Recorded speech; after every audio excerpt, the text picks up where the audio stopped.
आदरणीय किसान मजदूर एवं युवा साथियों, आज मैंने सोशल मीडिया में देखा और पढ़ा कि हमारे छत्तीसगढ़ के आदरणीय मुख्यमंत्री विष्णुदेव साय जी ने आगामी 13 अक्टूबर से पुनः अपने रायपुर स्थित बंगले में जन दरबार लगाने की घोषणा करने वाले हैं। इस समाचार को पढ़कर मुझे तथा प्रदेश की जनता के बीच खुशी की लहर दौड़ गई है। मैं तो ये कहूँगा कि देव उठनी एकादशी में हमारे अदृष्ट विष्णु भगवान जागे हैं। उसी तर्ज पर 6 माह बाद हमारे साक्षात भगवान विष्णुदेव साय जी जनता की समस्या को हल करने के लिए, समस्या हल हो ना हो लेकिन अपने मूल्यवान समय देने के लिए मैं आदरणीय साय जी को बहुत बहुत बधाई देता हूँ कि उन्होंने एक प्रदेश में जन आक्रोश चल रहा है उसको दबाने के लिए, उनको सुनने के लिए उन्होंने जो प्रयास किया है जनता दरबार लगा करके, उसके लिए धन्यवाद देता हूँ। वैसे आपके 1 वर्ष के कार्यकाल, एक वर्ष 11 माह के कार्यकाल में आपने भी कुछ सुना होगा कि जनता में और सत्ता के बीच या संगठन के बीच, क्योंकि जनता का न तो संगठन के नेताओं ने सुना न सत्ता में बैठे लोग, इसलिए कितना तकलीफ या जनता से सत्ता सरकार की दूरी जो बढ़ी है उसको, उस खाई को पाटने के लिए आपने जो जन दरबार लगाया है, ये पुनः पहले भी लगा रहे थे आप, मगर किसी कारणवश आपने बंद कर दिया। जन सुराज चलाया था ना आप मुख्यमंत्री जी, जितना भी लोगों ने समस्या दिया, समय बर्बाद हुआ, शासन का पैसा बर्बाद हुआ, कोई हल नहीं निकला उसका। आज भी जनता समस्याग्रस्त है और आप जान रहे हैं प्रदेश की जनता और सत्ता के विरुद्ध दूरी क्यों बनी है। उसका मुख्य कारण है रेत माफियाओं का, खनिज माफियाओं का, कि समय पर खाद न मिलना, बिजली न मिलना, नए शराब दुकान का प्रारंभ करना और युवाओं को रोजगार के लिए जो 57,000 नौकरी देने का वादा था, इसको लेकर के जन आक्रोश बढ़ा है। इसका मतलब ये नहीं है कि जनता आपको नहीं चाहती है, इसका मतलब ये है कि आपने जो समस्या पैदा किया है उसके लिए जन आक्रोश है। और आज हमारा सुनने वाला, गांव के लोगों का समस्या को हल करने वाला कोई ऐसा जवाबदार व्यक्ति सामने नहीं आ रहा है। वो आ रहे हैं अपने मीटिंग में, शिलान्यास, उद्घाटन, भाषण दिए, चले, ये वही जवाबदारी निभा रहे हैं। इसलिए जन आक्रोश और बढ़ते, दिनों दिन बढ़ते जा रहा है। लेकिन मुझको विश्वास है कि जब से आपने ये, जब भी लगाएंगे जन दर्शन, तो जनता की समस्या आप सुनेंगे तो आपको समझ में आ जाएगा कि जन आक्रोश कितना है।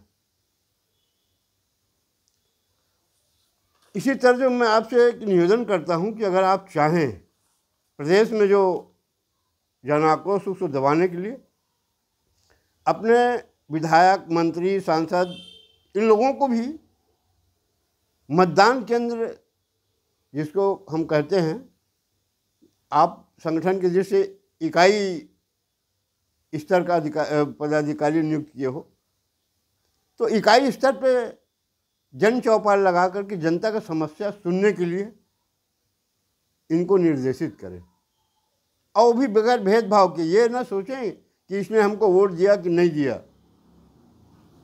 मोदी जी के तर्ज पे मोदी जी ने कहा है ना, हमको कोई वोट दे चाहे न दे, जनता की समस्या हल करो।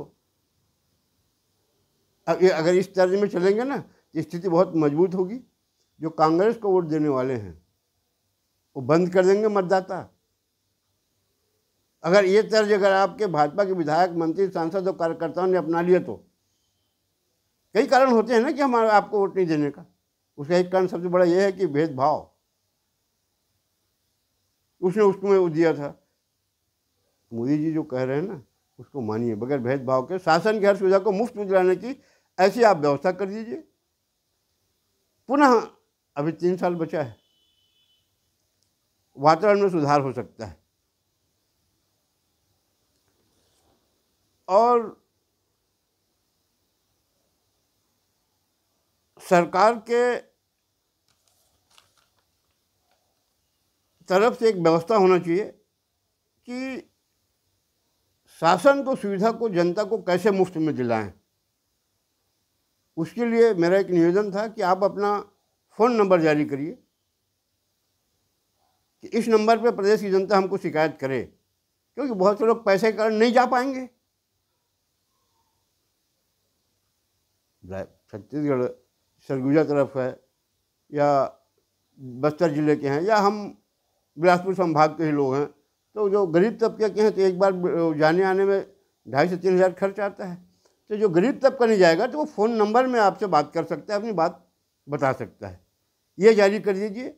और विधायक सांसदों को स्ट्रिक्ट आदेश करिए कि किसी भी सरकारी कार्यालय में इस ढंग से शिकायत नहीं आनी चाहिए। माहौल एकदम बदल जाएगा साहब जी। मनिकर साहब मेरा कहना मानिए, मगर जनता जो चाह रही है मैं उसको बता रहा हूँ ना, मैं अपने मनमानी कुछ भी नहीं बोल रहा हूँ। सिर्फ जनता अगर त्रस्त है तो ये अन्याय, अत्याचार, भ्रष्टाचार तरह तरह का, इस पर कंट्रोल करिए आप। वैसे आपको एक चीज़ बता दूं कि प्रदेश की जनता जब से नरेंद्र मोदी जी प्रधानमंत्री बने हैं ना और उत्तर प्रदेश में योगी जी मुख्यमंत्री बने हैं, जनता की निगाह छत्तीसगढ़ से लेकर पूरे देश का उन्हीं की तरफ है। वो चाह रहे हैं कि भाजपा का शासन बना रहे, मगर प्रदेश में जो सरकार में बैठे लोग हैं, सत्ता में बैठे लोग हैं, वो कितना चाहते हैं उन पर निर्भर है। तो छत्तीसगढ़ की जनता भी उसी तर्ज पर चल रही है। वो भाजपा को पसंद कर रही है, नरेंद्र मोदी जी को पसंद कर रही है, भाजपा को नहीं। योगी जी को पसंद कर रही है। अब इस पर तालमेल बनाने के लिए आपके विधायक, सांसद और संगठन के जो पदाधिकारी वो कड़ी है, ये अगर आपने थोड़ा सा व्यवहार सोच, जैसे राम भक्त बताते हैं अपने आप को सनातनी धर्म के मानने वाले बताते हैं, तो राम भक्त होगा तो कभी किसी के साथ अन्याय करेगा ही नहीं। सनातन धर्म मानने वाला है तो किसी के साथ अत्याचार, भ्रष्टाचार करेगा ही नहीं। जो धार्मिक व्यक्ति है वो हमेशा, जैसे खैर मैं बताने के लायक नहीं हूँ, आप लोग तो खुद जानते हैं कि सनातन धर्म में कहा गया है सबसे बड़ा पुण्य का काम है सत्य बोलना, सत्य के मार्ग में चलना। अब सबसे बड़ा पाप है झूठ बोलना, झूठा वादा करना।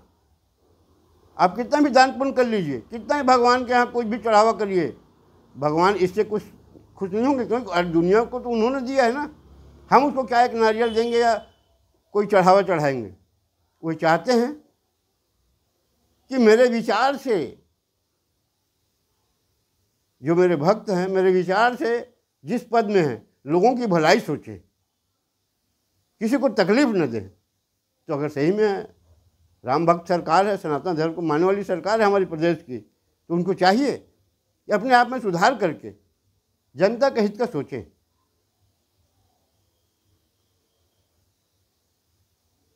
और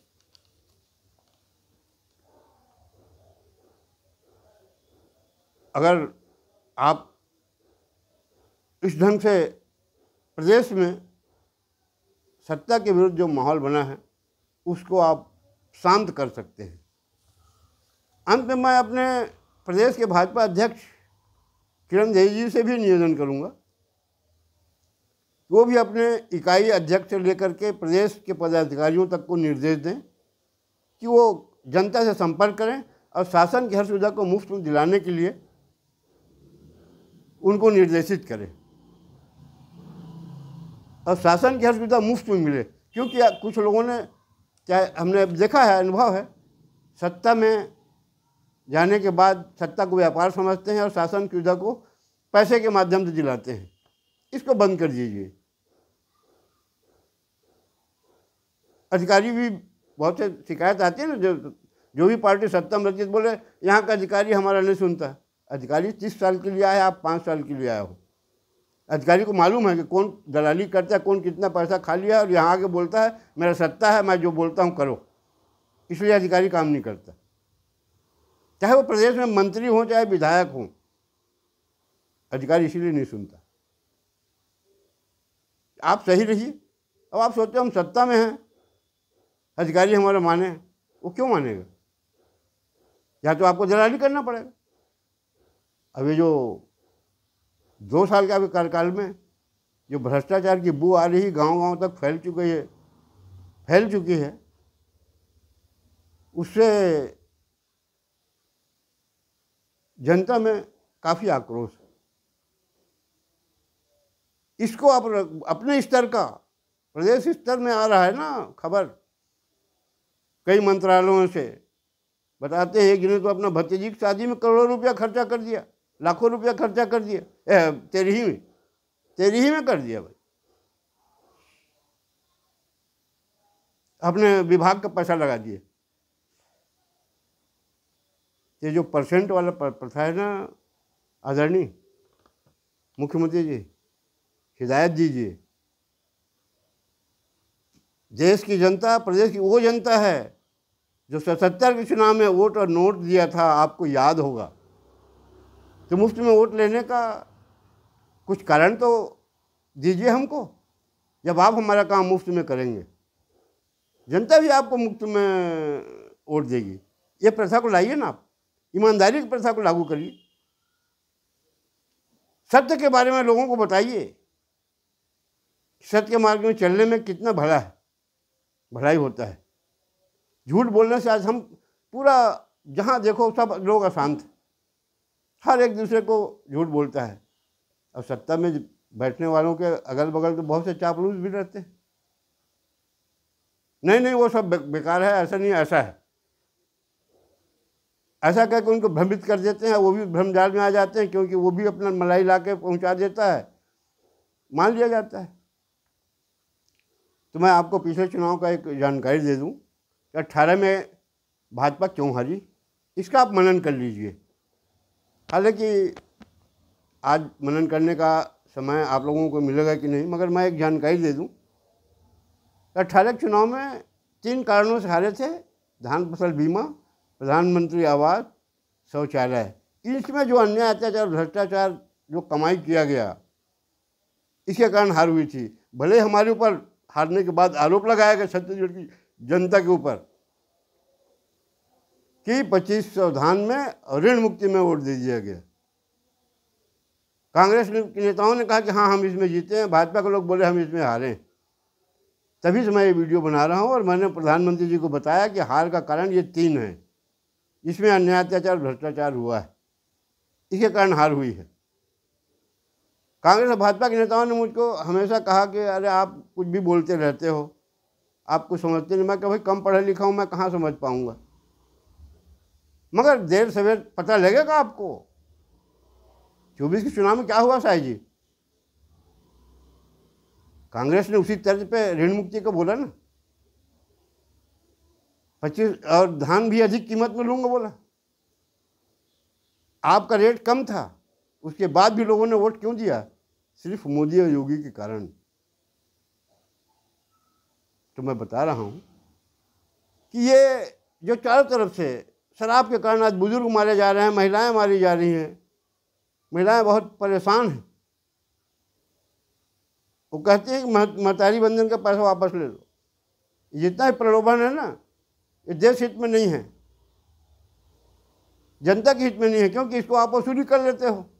अब आप देखिए ना, आप 3100 में धान हमारे लेते हो और 1800 1900 में बेचते हो आप, और बोले सरकार के पास पैसा नहीं है तो बंद दारू भट्टी खोल दिया और अशांति फैलने लगा।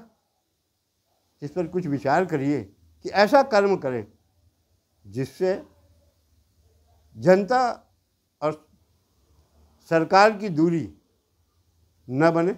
इतना कह के मैं अपने वाणी विराम देता हूँ। धन्यवाद। जय हिंद।